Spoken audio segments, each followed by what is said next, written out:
¿Cómo están mis estimados amigos, hermanos?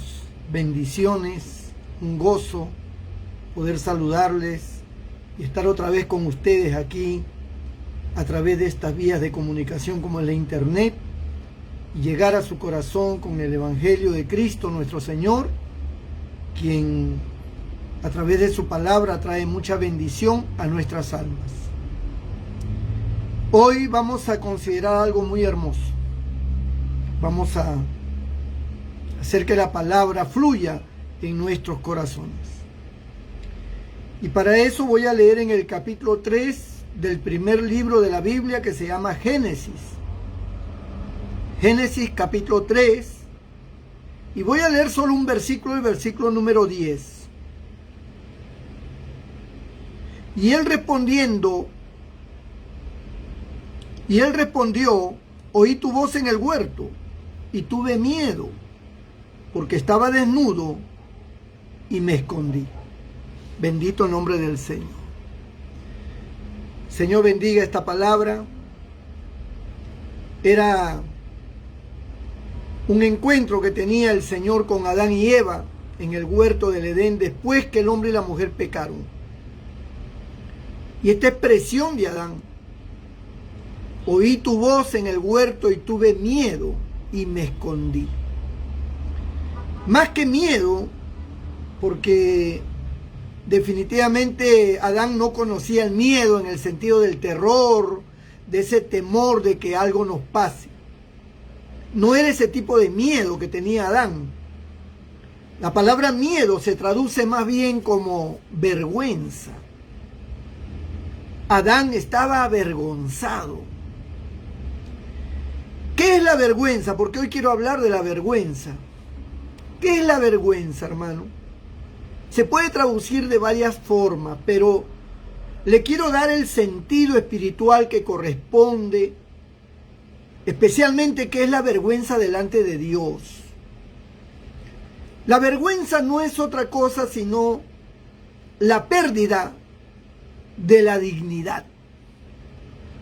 La dignidad es la honra que uno va logrando en esta vida y que produce una buena reputación ante la sociedad, ante la gente que nos rodea.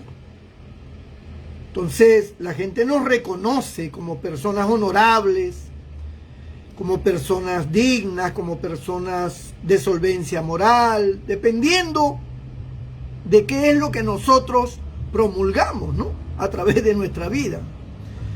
Pues cada uno va a recibir honra en base a lo que ejerce, a lo que promulga, a lo que predica, a lo que muestra a través de su vida, ¿no? Pueden ser dignidades de diferentes tipos de cosas o de áreas en la cual logramos escalar.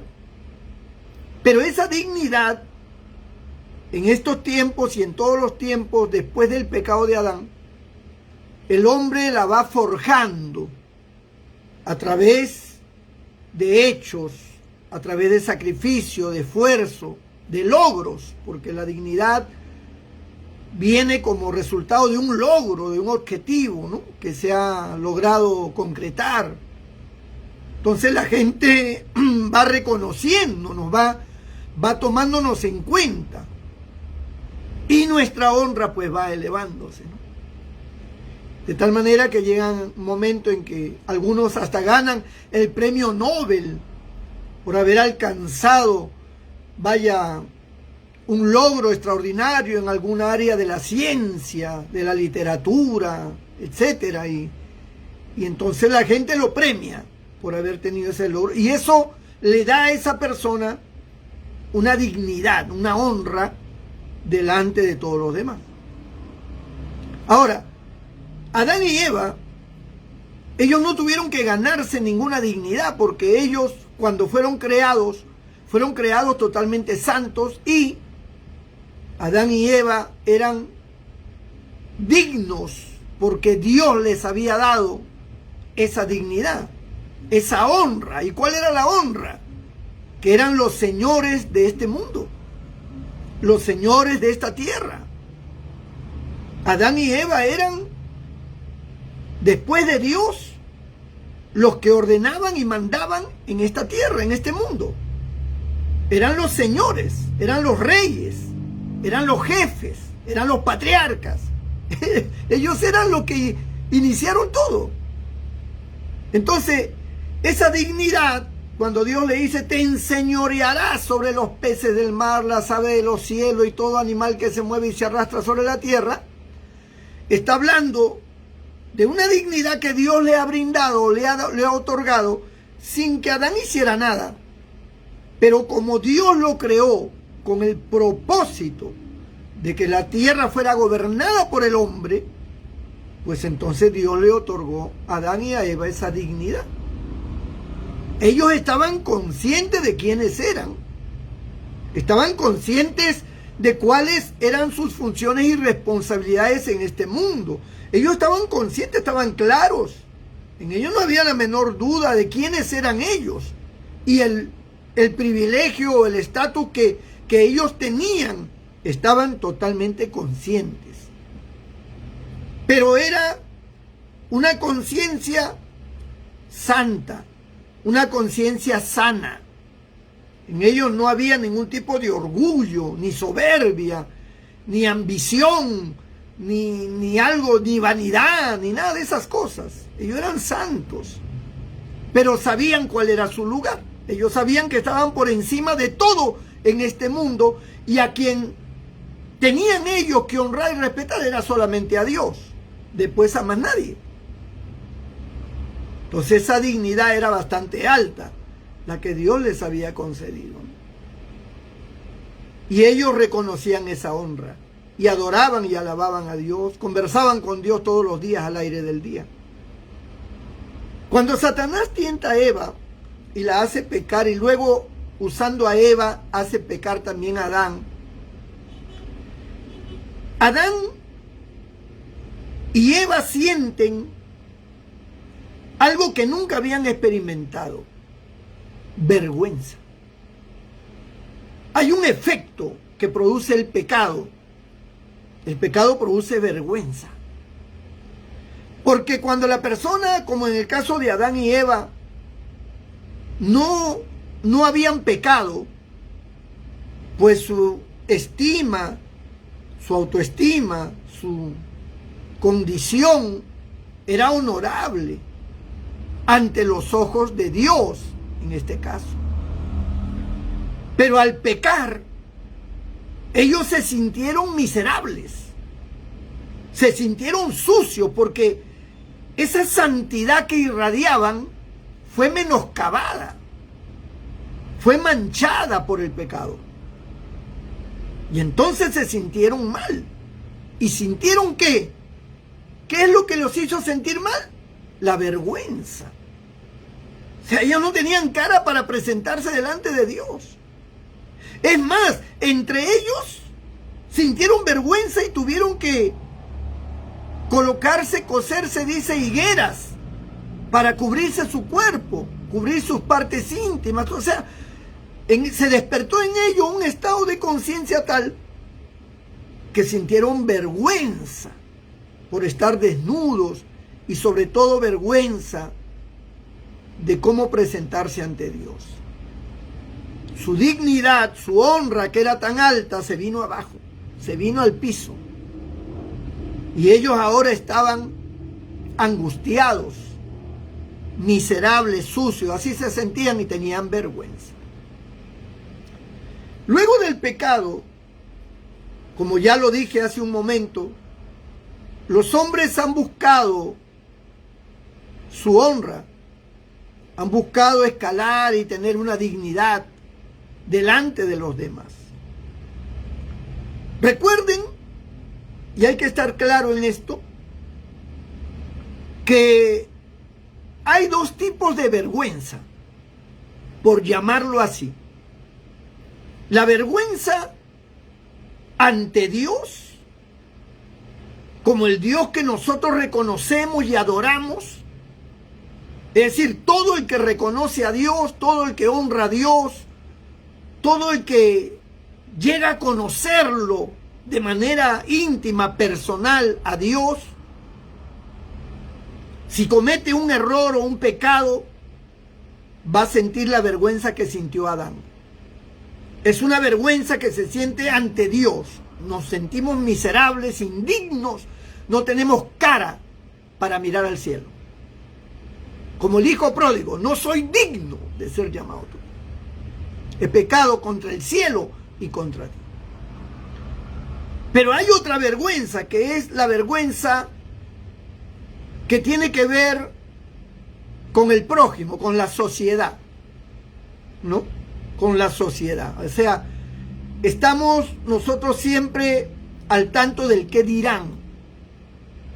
Una de las cosas que nosotros queremos mantener en alto es nuestra reputación, nuestra integridad, nuestra dignidad, nuestra honra, ¿no? Y cuando sucede algo en nuestra vida a nivel familiar, alguien falla, alguien peca, alguien hace algo indebido que es cuestionada por la sociedad en la que vivimos, la familia se siente vergüenza. Por decir, una hija cae en pecado, un hijo embaraza a una muchacha, una hija sale embarazada con el enamorado, el novio, alguien, no sé. Y la familia descubre el hecho y la familia siente vergüenza. Pero, ¿qué tipo de vergüenza? No siente vergüenza delante de Dios, porque la familia no ha hecho nada contra Dios. Pero siente vergüenza con el qué dirán de la sociedad. Es con la sociedad, es con la gente, es con el resto de la familia, los vecinos, los amigos, los fieles de una iglesia, los compañeros de trabajo, en fin, con cualquier sector de la sociedad con el cual usted está más allegado. Entonces, usted siente vergüenza y recrimina al hijo, a la hija, por haber actuado de esa manera, al hermano, a la hermana que actuó mal. Y le dicen, has traído deshonra a la familia, tú has deshonrado a la familia, ¿no? ¿Cómo es posible? ¿Cómo es posible que hayas hecho lo que hiciste?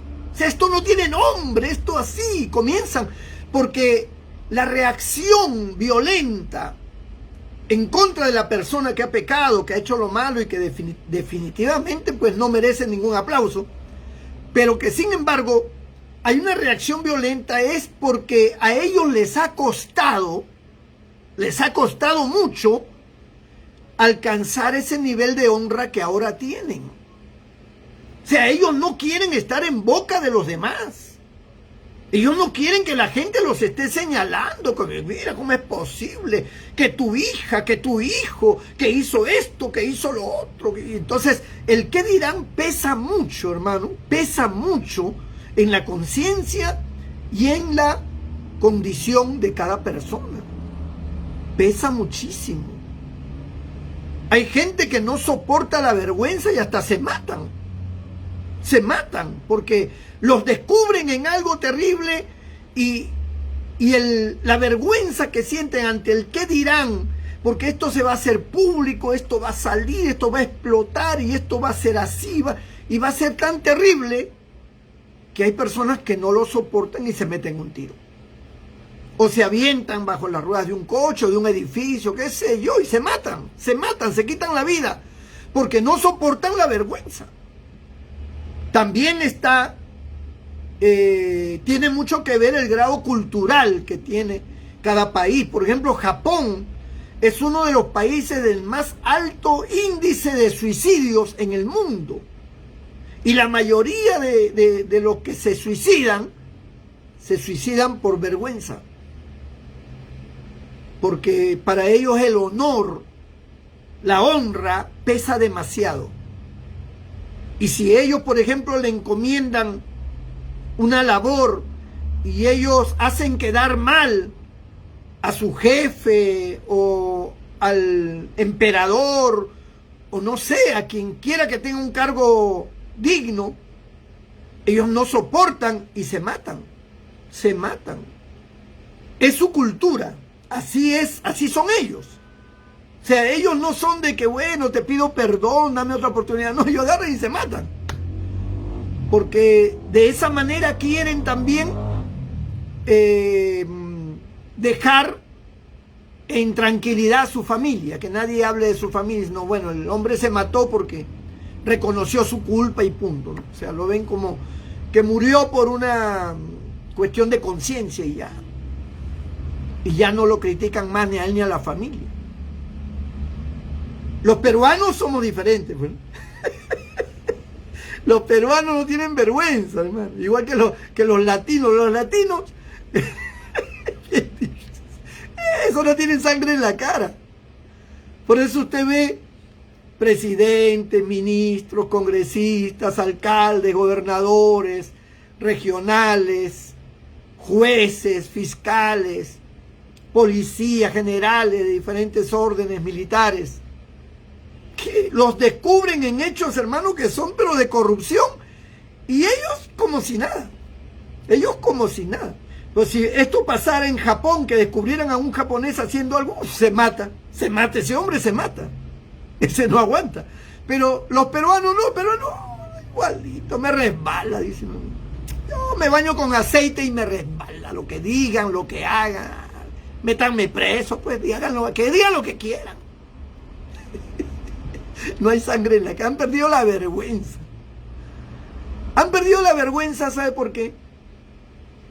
Porque ellos no son dignos. O sea, las personas que manifiestan un estado de vergüenza son aquellos que han edificado, han construido dentro de su corazón, dentro de su vida o en su vida, han construido valores, han construido honras. Pero una persona que vive en un mundo de deshonra, en un mundo de pecado, de maldad, de corrupción, no puede sentir vergüenza, pues. No puede sentirla, porque su condición es mala. Una persona que tiene una condición moral baja no puede sentir vergüenza, no tiene sangre en la cara, no tiene conciencia de lo que significa la honra. A ellos por eso les da igual, ¿no? Yo lo único que quiero es dinero, a mí no me importa que digan lo que quieran. Yo ya gané mi dinero y se acabó, ya tengo 5 millones y eso es lo que yo quería. Ahora que digan lo que quieran, que me voten, que me saquen, que me denuncien, que hagan lo que quieran, yo ya tengo mi plata ya asegurada. Así piensan, o sea, porque para ellos los principios elementales de la moral no significan absolutamente nada para ellos. Para ellos es el dinero, la fama, a costa de lo que sea, a costa de lo que sea. Si tienen que mandar matar a alguien, lo hacen. Si tienen que destituir a alguien ilícitamente, lo hacen. Si tienen que apropiarse de algo ilícitamente, lo hacen. O sea, para ellos no hay escrúpulos ninguno. En ellos no hay vergüenza, en ellos no hay ningún principio, ningún valor espiritual. No hay nada agregado de esas cosas en su vida. Entonces, una persona que vive en un mundo de pecado, de maldad, así lo haga secretamente, ¿eh? Así lo haga secretamente, porque no estamos hablando de la opinión de la gente con él, sino de él. Estamos hablando de la persona. La persona que vive en ese mundo de pecado está consciente de que no tiene ningún tipo de dignidad. O sea, esa persona lo sabe. Y como sabe que no tiene dignidad, le importa poco lo que pueda decir la gente. Es más, le importa poco lo que Dios pueda decir. Así de simple, hermano. Por eso uno se pregunta, ¿no? Dice, ¿por qué hay personas que hacen tantas cosas tan terribles y normal? O sea, para ellos le da lo mismo. Para ellos no hay ningún problema, no hay ningún problema con Dios, ningún problema con la gente. Ellos viven su vida. Es que es la condición que tienen, su condición mala. Es como, por ejemplo, el hombre dice, pues yo soy borracho, pues ¿y qué? Sí, pues soy delincuente, ¿y qué cosa? Pues soy prostituta, ¿y qué? ¿Y qué? ¿Acaso tú me has de comer a mí? ¿Acaso yo te pido algo a ti? Ya, pues soy prostituta, pues. Que sí, soy delincuente, robo, sí, pues soy delincuente. O sea, Hay personas que ya se hacen al dolor, por decirlo así, ¿no? Y dicen, no me importa. No me importa ya lo que diga la sociedad, lo que diga mi familia, mis tíos, mis abuelos, mi mamá, me importa poco. A mí lo que me interesa es obtener lo que yo quiero, a costa de lo que sea. Hay muchachas, por ejemplo, muy bonitas, que se entregan a uno y otro que tienen mucho dinero. Y su vida es esa. Sacan ventaja de uno, sacan ventaja del otro y del otro. Siempre están con gente de mucho dinero y ellos le dan por su cuerpo, porque se hacen novias, no sé, amantes, qué sé yo. Y obtienen beneficios, ¿no? Y usted los ve o las ve y ellas aparentemente llevan una vida normal, una vida digna, ¿no? Trabajan en buenos trabajos, todo, pero tienen ese mundo, esa vida. Y a ellas, al final de cuentas, si las descubrieran, a ellas no les importa ya. Bueno, pues ya. A mí no me importa. A mí la gente no me da qué comer. Yo hago mi vida como yo quiera. Es mi cuerpo, es mi vida. Me importa poco lo que tú pienses. Me importa poco lo que diga ese pastor o lo que diga el otro. O sea, me importa poco. De hecho, yo quiero decirte, si hay alguien que está en una condición así, que en ninguna forma yo te voy a criticar. Quiero que entiendas esto. Yo no estoy aquí para criticar ni para condenar, porque Cristo, cuando vino a este mundo, y que sí tenía el poder para condenar, no lo hizo. Pues ¿quién soy yo para condenarte a ti? Yo sí quiero llamarte a la reflexión, porque quiero que entiendas que hay un Dios muy noble, muy bueno, que te ama, y que de hecho quiere ayudarte a salir de esa vida en que tú estás, que no es nada buena y que te va a traer consecuencias, porque lo que Dios quiere es evitar las consecuencias desastrosas para tu vida. Y yo soy simplemente un mensajero que a través de la palabra de Dios quiero hacerte reflexionar por medio de la palabra, por medio del Espíritu Santo, para que recapacites y hagas lo correcto. Pero no estoy aquí para condenarte, en ninguna forma. O sea, ese pensamiento de que a mí no me interesa lo que diga fulano, mengano, sotano. Puedes estar tranquilo, puedes estar tranquila, porque de mi parte yo no estoy para condenarte. Porque yo reconozco que Cristo me salvó a mí también cuando yo era un miserable pecador. Y yo no soy nadie para condenarte, ni para señalarte, ni para decir que tú eres así, eres asá, que cómo es posible, que hipócrita, que hijo del diablo, que no, en ninguna manera. Muy por el contrario. Estoy aquí con el ánimo de que conozcas a un Dios tan bueno, tan perdonador, tan grande, tan sublime, que Él quiere ayudarte. Y yo te transmito ese sentimiento divino para que tú puedas reflexionar. Ahora, la enseñanza que yo estoy dando es importante entenderla. Es importante porque ya encontramos que hay dos tipos de vergüenza. La vergüenza que es ante la colectividad, ante el qué dirán, y que muchas veces se transmite más en vergüenza ajena que en la propia vergüenza, porque como ya dije, el que está en el pecado le importa poco lo que digan los demás. Pero la familia siente vergüenza. La familia siente vergüenza, ¿no? Por ejemplo, miren ustedes la consecuencia que trae el pecado. Por ejemplo, un hijo roba, lo meten preso por delinquir. Y la familia, todos están avergonzados. Ahora, imagínate a esa madre que es una buena mujer, ¿eh? Que tú mismo puedes decir, mi madre es una santa, que es una mujer noble, que es una mujer que te ha orientado, que te ha aconsejado. Estar haciendo una tremenda cola allí en la cárcel para entrar llevándote un alimento, ¿no? Un almuerzo, qué sé yo, una fruta. Y ella en esa cola, ¿no?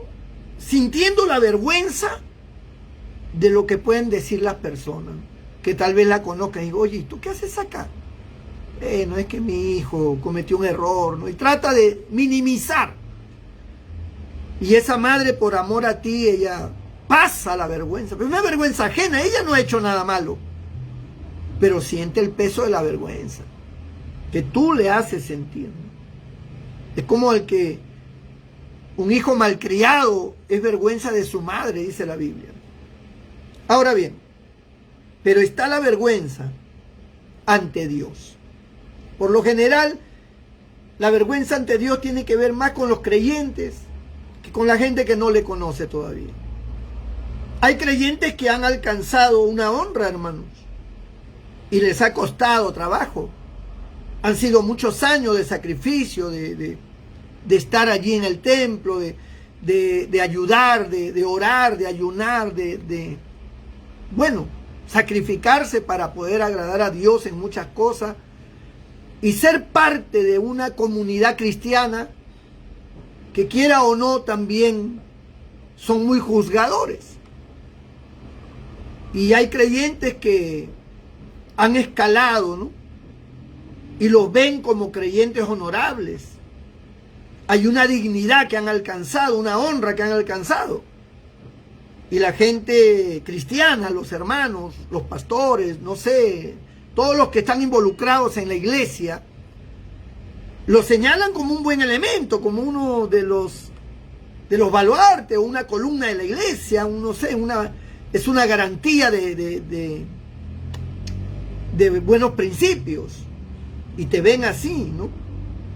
Ellos jamás van a imaginar que tú vas a hacer cosas malas. Ellos te ven y dicen, ¿quién como es hermano, no? ¿Quién como es hermanita, no? Qué lindo, ¿no? Como han pasado años y mira, se mantiene fiel, siempre lo vemos en la iglesia, predica la palabra, canta o toca un instrumento, es diácono, es diaconisa, es presidente de los jóvenes, es presidente de los caballeros, de las damas, es parte de la sociedad de damas o es parte de la directiva de la iglesia también. Es un vocal, es un vicepresidente, es un tesorero, ¿no? Entonces, has alcanzado una honra dentro de la iglesia y todos te reconocen. La cuestión es que en la medida que tú subes en honra, en reconocimientos, cuando tú cometas un error o un pecado, que hay diferencia entre un pecado y un error, ¿no? Un error es una cuestión, es un exceso que podemos cometer en cualquier forma y que nos lleva a herir o a lastimar o a hacer algo que puede generar un escándalo. Pero otra cosa es un pecado ya con premeditación, como dicen los abogados, alevosía y ventaja. Son dos cosas diferentes en grado, ¿no? En grado de maldad. Pero en cualquiera de los casos que un creyente que ha alcanzado honra y que la gente lo reconoce en la iglesia, cuando hace algo indebido, pues viene a sentirse primeramente muy miserable ante los ojos de Dios, porque la comunidad cristiana no te juzga por una moral como lo juzga la sociedad. La sociedad dice, ¿cómo es posible que se volvió ladrón? No puede ser. La sociedad. O sea, hay una cuestión moral. Pero en la iglesia no. En la iglesia no te juzgan por una cuestión solamente moral, sino te juzgan ante Dios. ¿Cómo es posible que haya traicionado a Dios, ¿no? Es un Judas, dice. Es un Judas Iscariote, ¿no? No puede ser, ¿no? Ha manchado el testimonio de la iglesia, ¿no? Se ha ido contra la sana doctrina, o sea, es un escándalo. Entonces, esa persona, ese creyente, se siente avergonzado. Se siente avergonzado primeramente con Dios, porque la cúpula cristiana que le rodea lo pone como lo peor ante Dios, de tal manera que lo expulsan o lo ponen en disciplina, y esa persona, ante la presión y ante la forma de doctrina o la manera de pensar de los cristianos, esa persona se siente pues la más miserable del mundo ante los ojos de Dios, la más miserable, el más miserable. y no puede soportar, ¿no? Esa persona dice, yo no tengo perdón, ¿cómo me presento ante Dios? Dios no me va a perdonar, Dios me va a castigar. Está pensando en qué castigo le va a dar Dios. De repente siente un dolorcito en la pierna, en el hombro, en la cabeza, un dolor. Y dice, ya Dios empezó a castigarme, ya ¿qué me vendrá? Me vendrá un cáncer, me vendrá un accidente, me vendrá una úlcera maligna, un tumor, ¿qué cosa me vendrá? Dios me va a castigar, porque a veces esas cosas se enseñan, ¿no? Que Dios, la ira de Dios va a venir sobre ti, el juicio de Dios va a venir sobre ti. Entonces la persona siente mucha vergüenza ante Dios, producto de esa presión de la gente, ¿no? Y vergüenza ante los demás también, por el mismo criterio que ellos tienen. Entonces, imagínense, ¿no? Un creyente que alcanzó una honra, que alcanzó una integridad y le falló a Dios, se viene abajo de cabeza, se viene del octavo piso, del 15º piso, se viene, por llamarlo así, de cabeza abajo al piso. Y qué difícil para esa persona, porque está ya en boca de todo el mundo y sobre todo que se siente indigno y miserable ante Dios, ¿no? Ahora, Adán y Eva sintieron vergüenza.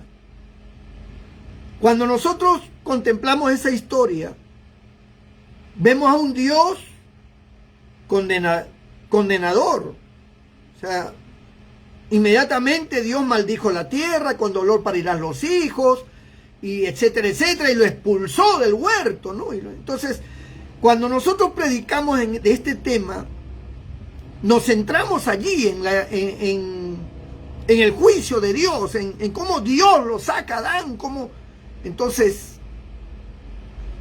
lo aplicamos a nuestra vida en estos tiempos.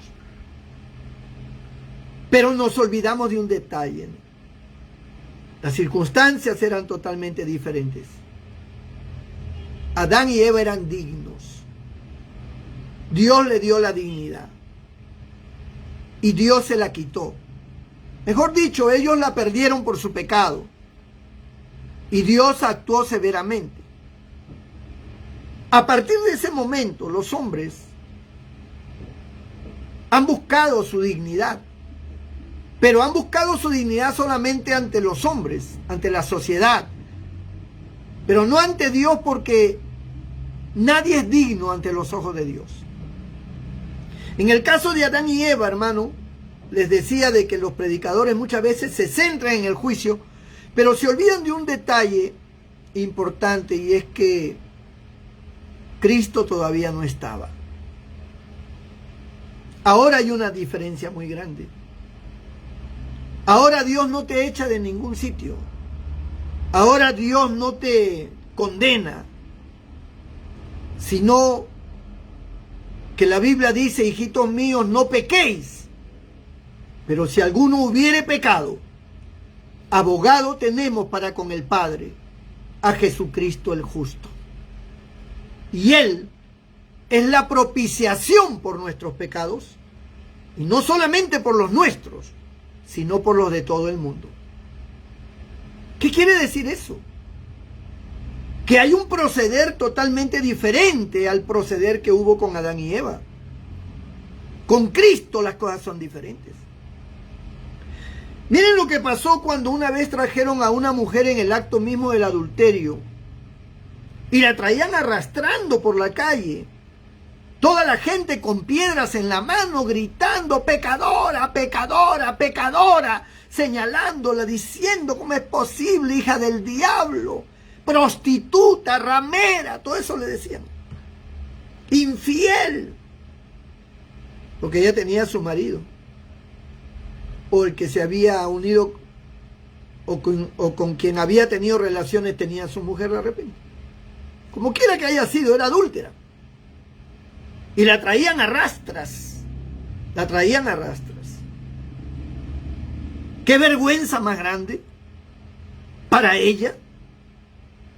Porque usted, por ejemplo, amada amiga, amada hermana, usted, por ejemplo, usted no es una prostituta, es decir, no es una mujer de mala vida. Usted no tiene una vida así, en ese nivel. Usted es una ama de casa, usted es una señora, usted tiene su familia. Pero usted, de repente un día, comete un adulterio. ¿A usted no le gustaría que la familia de ese hombre, la esposa de ese hombre, los hijos o las hijas de ese hombre vengan a la puerta de su casa gritándole: sal de allí, ramera, que te voy a partir la cabeza, prostituta, roba maridos, y un escándalo en la calle? ¿Cómo se sentiría usted? Súper avergonzada. Avergonzada por los vecinos, avergonzada por toda la gente que se aglomera, porque la gente es chismosa, quiere saber qué pasa. Viene la policía, la gente tirando piedras a tu puerta, gritándote: ramera, roba maridos, y que no sé cuánto, eres una prostituta. Usted no es una prostituta. Pero la gente forma el escándalo y tratan de humillar su honra, tratan de degradarla con adjetivos de los más bajos. ¿Cómo se sentiría? Usted se sentiría muy mal. Usted seguramente en ese momento usted quisiera que la tierra se la tragase a usted, sea hombre o mujer, que la tierra la tragara. Quiere desaparecer en ese momento, pero no puede. Así que tiene que enfrentar la vergüenza. Tiene que enfrentar la vergüenza. Porque la maldad del hombre, así bien dijo el rey David: caiga yo en manos de Dios y no de los hombres, porque Dios tiene misericordia, los hombres no tienen misericordia. Los seres humanos no tenemos misericordia. Es muy difícil encontrar gente misericordiosa. Entonces, usted, si se pone a pensar en la vergüenza que pasaría, a usted se le escarapela el cuerpo. Imagínense la vergüenza que sentía esa mujer cuando la traían arrastrando calle por calle, y todo el mundo gritando, y todo el pueblo gritándole.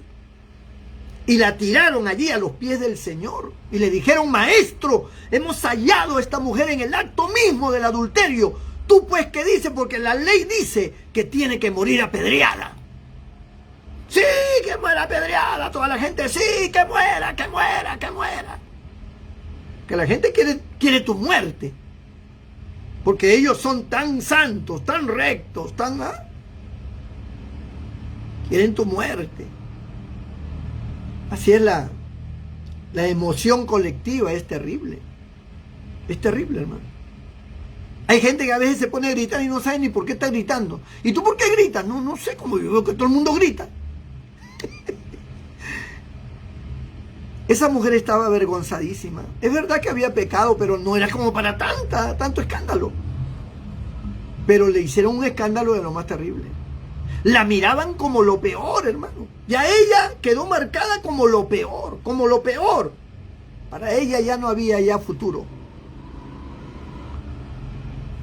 Pero Cristo nuestro Señor pudo haber dicho: bueno, ¿para qué pecas? Pues ya ves, ¿para qué pecas? Mátenla de una vez. Pero nuestro Señor no es así. Hay pastores que son así. Si por ellos fueran, matarían gente. Si en ellos tuviera el poder, yo he oído en las redes sociales, pastor hermano, que de escucharlos, yo digo: si a esta persona le dieran autoridad para matar, mataría a todo el mundo. Mandaría a matar a un montón de gente. Por la forma en que habla, que a todo el mundo maldice, a todo el mundo condena, a todo el mundo... ni le den poder a matar, porque ese mata. Ese no tiene piedad. Pero Cristo nuestro Señor, que sí tiene todo poder en el cielo y en la tierra, Él dijo: si el que de vosotros esté sin pecado, lance contra ella la primera piedra. Nadie se atrevió a lanzar la primera piedra. Nadie. Acusados por sus conciencias, soltaron la piedra y se fueron, desde el más anciano hasta el más joven. Cuando el Señor levantó la cabeza no había nadie. El Señor le dice a la mujer: mujer, ¿dónde están los que te acusaban? ¿Ninguno te condenó? Y ella, temblando, avergonzada, dijo: no, Señor, ninguno. Pues ni yo te condeno. Mire, a mí me encanta esa frase del Señor: ni yo te condeno. O sea, yo que soy Dios, yo que tengo el poder, yo que puedo fulminarte, ni yo te condeno. Vete y no peques más, tranquila, tranquila. Yo creo que ella se convirtió en una seguidora del Señor. Y a partir de ese momento, todos los que estaban llenos del amor de Dios, las mujeres seguramente la abrazaban. No te preocupes, tranquila, esto va a pasar ya. Porque Dios, a través de nuestro Señor Jesucristo, mostró su amor para con nosotros. Y Él no solamente te perdona, Él te reivindica, Él te levanta, que es lo más hermoso. Por eso, cuando uno es perdonado por el Señor, esa vergüenza que uno tenía ante Dios se disipa. Cuando Pedro negó al Señor y lo maldijo, Pedro seguramente pensó para sí mismo diciendo: yo nunca más podré ser un discípulo del Señor, nunca más ya. Yo lo negué, lo he maldecido, la gente me ha escuchado, los discípulos lo saben, yo ya nunca más, no tengo cara. Pero cuando el Señor resucitó, le dijo a las mujeres que lo vieron resucitado: díganle a los discípulos que los espero en Galilea.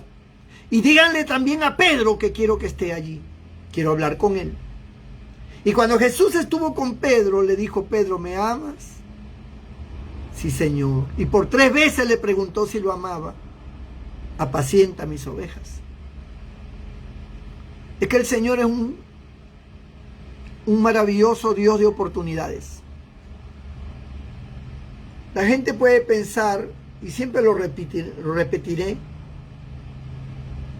que es como que yo promuevo que la gente peque. ¿Cómo se te ocurre eso? Te estoy hablando de un Dios de amor, de un Dios de perdón. ¿Qué quieres que te diga? Que no tienes salvación, que te va a caer un cáncer, que vas a morir partido en 2, que tu cabeza va a rodar por allá y tu brazo por allá. ¿Eso quieres que te diga? Que Dios no va a tener misericordia de ti, que el castigo te viene de todas maneras, sí o sí te viene. Hay gente que siente un deleite. Parece como que ellos quisieran que ocurriera eso, ¿no? Sí, pero el Señor te perdona, pero las consecuencias. O sea, da la impresión como que ellos quieren que usted termine mutilado. Las consecuencias te van a venir porque Dios es fuego consumidor. Yo me río, de verdad que yo me río de esas personas, porque no conoce a Dios. La Biblia dice que el que no ama no ha conocido a Dios. Y una persona que quiere que ocurran esas cosas no ama, pues. ¿Usted acaso quiere que su hijo le pase algo malo? Su hijo falló, se equivocó, ok. No, pero de todas maneras, hijo, te vas a quedar inválido. Yo espero ese día de verte inválido porque las consecuencias te tienen que venir. O sea, ¿usted diría eso a su hijo? ¿A su mamá, a su papá, a su hermano? ¿Usted esperaría que vengan esas cosas? Por supuesto que no. ¿Por qué? Porque usted lo ama. El que ama no puede tener ese deseo. Es más, no puede expresar cosas así. Porque ama. Amarás a Dios y a tu prójimo como a ti mismo. El que no ama no ha conocido a Dios y por eso expresa esas cosas con deseo de querer mostrar una moralidad, una santidad, una integridad que ni él mismo la tiene. que ni él mismo la tiene. Nadie tiene una integridad al 100%, hermano. Nadie la tiene. O sea, el que dice que no es pecador le hace a Dios mentiroso. Dice la Biblia. Por eso, la vergüenza puede ser destruida a través del amor y el perdón de nuestro Señor Jesucristo. La sociedad tal vez no te perdone. Los hermanos de la iglesia tal vez no te perdonen y toda su vida te lo van a sacar en cara, te lo van a refregar. Dice la Biblia que cuando Dios perdona, Dios olvida. Dice que a lo profundo de la mar sepultaré tus pecados y nunca más me acordaré de ellos, dice el Señor. Miren qué grande es el Señor. Él no se acuerda, pero la iglesia se va a acordar toda su vida. Pasarán 40 años y todavía habrán hermanos que dirán, oye, ¿te acuerdas de fulana de tal? ¿Te acuerdas de fulano de tal?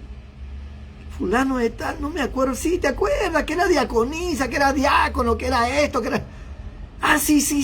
¿Qué hay? ¿Te acuerdas que lo que hizo? Sí, pues. ¿Qué será de él, no? O sea, su recuerdo no es, oye, me he acordado de fulano, ya que ojalá que esté bien, estoy orando por él. No. Se recuerda de su pecado. Se recuerda de su pecado. Oye, ¿te acuerdas? Ese no tenía sangre en la cara, hermano. Ese hombre hizo, esa mujer hizo. De eso se acuerdan. Nunca se acuerdan con amor. Se acuerdan de lo malo que hizo. Cuando tú te acuerdas de alguien por lo malo que hizo, tú no has nacido de nuevo. Tú no eres cristiano. No puedes serlo. Tú no puedes serlo. Porque si Dios ha perdonado y ha olvidado, ¿quién eres tú? ¿Quién soy yo? Para recordar cosas que Dios ha olvidado. Dios, que tiene el poder, ha olvidado. Y nosotros recordándolo. No, mi hermanito. Tú todavía no sabes quién es el Señor, ni has tenido una experiencia con Él. Y si la tuviste, lamentablemente, tu corazón está endurecido. Vuélvete al Señor. Hazte sensible. Llénate del Espíritu Santo para que te hagas sensible. Y los que han pecado tienen la oportunidad de ser nuevamente dignificados. Tienen la oportunidad de ser perdonados. Pero te han metido tantas cosas en la cabeza de juicios y de condenaciones que te cuesta mucho trabajo creer que el Señor te perdona y te levanta. No, tú dices, no, yo... Eres como aquellos que dicen, para ser perdonado tengo que flagelarme, ¿no? A meterme a azotes, arrodillarme sobre chapas, no sé, hacer algún tipo de penitencia, meterme en ayunos, en oraciones, estar ahí tirado de cabeza día y noche. Porque te han metido en la cabeza como que no es suficiente el amor de Dios, que tú tienes que hacer algo para reivindicarte. No, mi hermano, eso será para que te sientas reivindicado ante ellos, pero ante Dios basta con que solamente te le pidas perdón y enseguida la sangre de Cristo te limpia de todo pecado y el Señor olvidó lo que hiciste y te dice, vete y no peques más. Si conocieras el don de Dios, le dijo Cristo a la samaritana, tú le pedirías y Él te daría agua viva para que no vuelvas a tener sed. Entrégale tu vida a Cristo para que esa vergüenza desaparezca de tu vida, no tengas temor. Dice la Biblia, acercaos confiadamente al trono de la gracia para hallar oportuno socorro. Si le has fallado a Dios, ven al trono de la gracia. Hallarás oportuno socorro. Déjame orar por ti en este momento. Cierra tus ojos. Padre, en el nombre de Jesús, mira estas vidas que han escuchado tu palabra. Te pido que extiendas tu mano sobre ellos. Te pido, Señor, que les hagas reflexionar. Te ruego, oh Dios mío, que perdones cualquier pecado que hayan cometido. Santifícalos, Señor. Levántalos, Padre. Dale la oportunidad de que ellos puedan tomar esto como una amarga experiencia, pero al mismo tiempo reconocer tu gran amor y sobre todo tu gran perdón, Señor. Bendícelos, levántalos, sálvalos, llénalos de tu gracia. Y si alguno estuviera enfermo, Señor, perdónale y sánale. Haz que sea en este momento tocado su cuerpo y que sea quitada toda enfermedad de su cuerpo. En el nombre de Jesús. Amén y amén. Dios te bendiga. Nos vemos mañana a esta misma hora, Dios mediante, hermano. Dios te guarde.